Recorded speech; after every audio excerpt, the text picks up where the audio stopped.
Business study के chapter अधिकार अंतरण या प्रत्यायोजन डेलीगेशन ऑफ अथॉरिटी पार्ट 2 हम करेंगे। अधिकार अंतरण के तत्व हम डिस्कस करें। Elements of delegation of authority, कौन कौन से एलिमेंट्स हैं डेलीगेशन ऑफ अथॉरिटी में, तो हम कर चुके हैं। अथॉरिटी, रिस्पॉन्सिबिलिटी, अकाउंटेबिलिटी, हमने तीनों के बारे में डिस्कस कर लिया। नहीं तो यहाँ पर ये तीनों को एक्सप्लेन करेंगे। ऊपर बहुत डिटेल में हमने पढ़ा है फर्स्ट पार्ट में।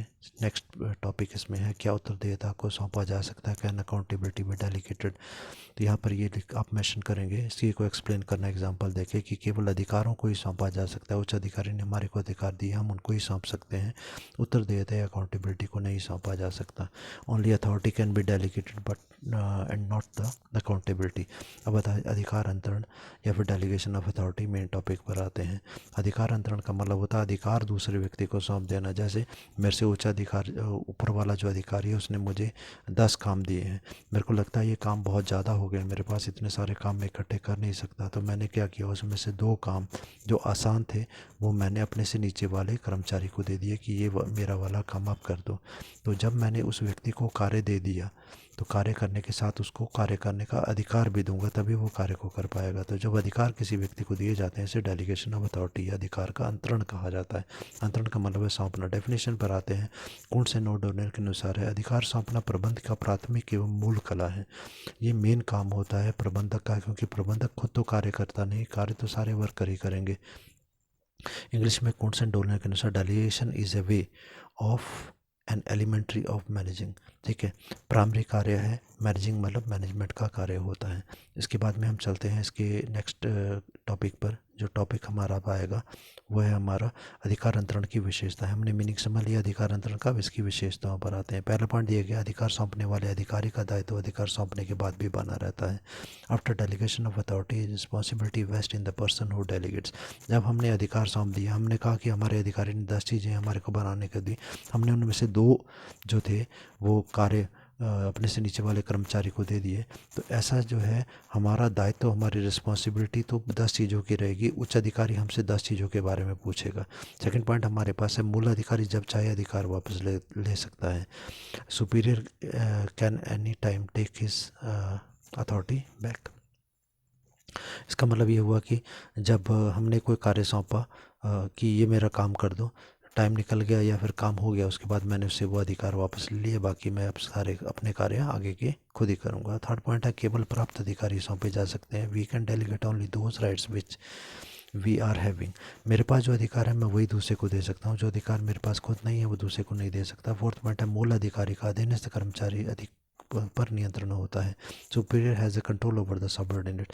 मेरे पास पूरा कंट्रोल होता है, मैं कार्य दे देता हूँ, उसके बाद मैं चेक करता हूँ, उसको पूछता रहता हूँ कि भाई आपने कार्य किया ना नहीं किया, तो इसी कंट्रोल उसके ऊपर बना रहता है। पाँचवा पॉइंट है, केवल सामान्य व नित्य प्रति के कार्य ही सौंपे जा सकते हैं। Normal and routine work can only be delegated. काफ़ी कठिन कार्य जो है वो नहीं दिए जाते, अपने से नीचे वाले कर्मचारी को ऑर्डनरी कार्य दिए जाते हैं जो हमें लगता है कि ये बस आसानी से कर लेगा।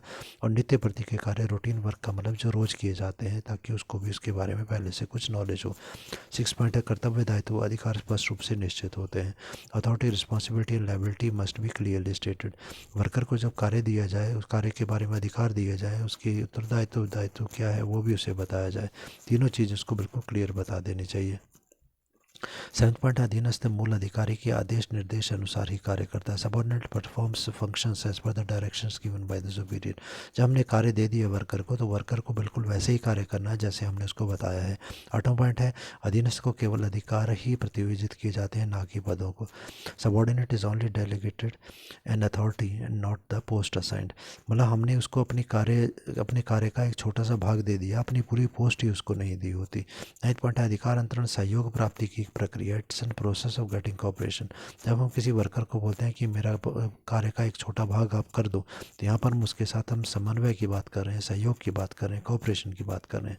उसके बाद में नेक्स्ट स्टेप आएगा, नेक्स्ट हेडिंग हमारा आएगा अधिकार अंतरण की प्रक्रिया या process of delegation of authority. जब हम प्रोसेस या प्रक्रिया की बात करते हैं तो स्टेप्स इसके सेम रहते हैं, सीक्वेंस इसका चेंज नहीं होता है। पहला पॉइंट आ जाएगा अधिकार सौंपना, उत्तरदायित्व सौंपना, असाइनिंग रिस्पॉन्सिबिलिटी। सबसे पहले हमने वर्कर को बुलाया, उसको बोला कि आपको मेरा काम करना है और ये काम 10 दिन में करके देना है।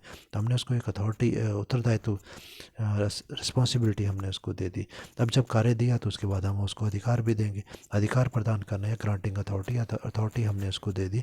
और जब कार्य भी दे दिया तो उसके बाद में फिर अब उसकी जिम्मेवारी भी निश्चित की जाती है, जिसको हम कहेंगे उत्तरदायिता निश्चित करना, फिक्सिंग अकाउंटेबिलिटी। नेक्स्ट हमारे पास आता है अब हेडिंग, जिसमें है अधिकार अंतरण की आवश्यकता, महत्व, लाभ, advantages, needs and importance of delegation of authority.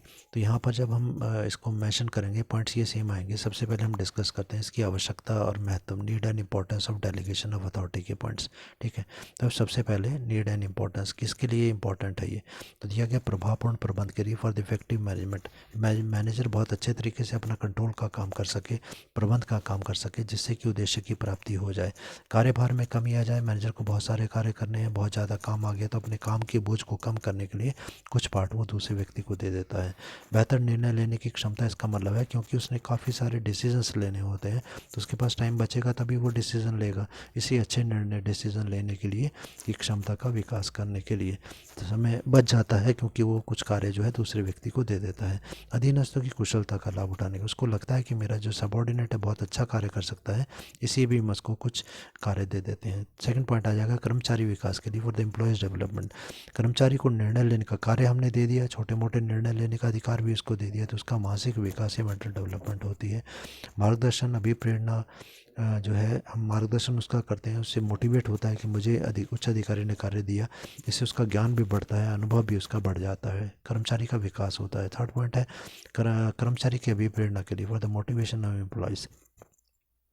हमने कर्मचारी को निर्णय लेने की स्वतंत्रता दे दी। यहाँ पर अब कर्मचारी को ये लगता है कि उसे अब बेहतर अच्छे तरीके से कार्य करके दिखाना है। ऐसी स्थिति में अपनी योग्यता कुशलता का बहुत बेहतर प्रदर्शन करने की कोशिश करता है, जिससे परिणाम अच्छे आते हैं। और जब परिणाम अच्छे आते हैं तो हम उसकी वर्कर की संस्था में पहचान बनती है, हम उसकी प्रेज़ करते हैं कि भाई इस वर्कर ने सबसे अच्छा कार्य दिया। और जब वर्कर की पहचान बनती है, उसकी मोटिवेशन मिलती है, तो वर्कर को कार्य करने से संतुष्टि की प्राप्ति होती है। चौथा पॉइंट है विकास में सहायक, for the facilitation of the growth. कार्य विभाजन वर्कर कार्य का किया जाता है उस, ताकि हम जितने भी साधन हमारे पास हैं उनका सबका बेहतर उपयोग कर सकें। सभी साधनों का जब बेहतर उपयोग होगा तो संस्था के लाभों में वृद्धि होगी, कंपनी की एक्सपेंशन होगी, व्यवसाय का विस्तार होगा, आधुनिकीकरण होगा, आधुनिक मशीनें हमारे पास आएंगी, जिसको हम बोलेंगे मॉडर्नाइजेशन। विविधीकरण, डाइवर्सिफिकेशन का मतलब होता है अलग अलग नई नई प्रकार की वस्तुओं का निर्माण भी हम संस्था में कर पाएंगे, तब प्रबंधकों के पास समय होगा। पाँचों पॉइंट है अधिकारी अधीनस्थ संबंधों का आधार या बेसिस ऑफ मैनेजमेंट हायरार्की।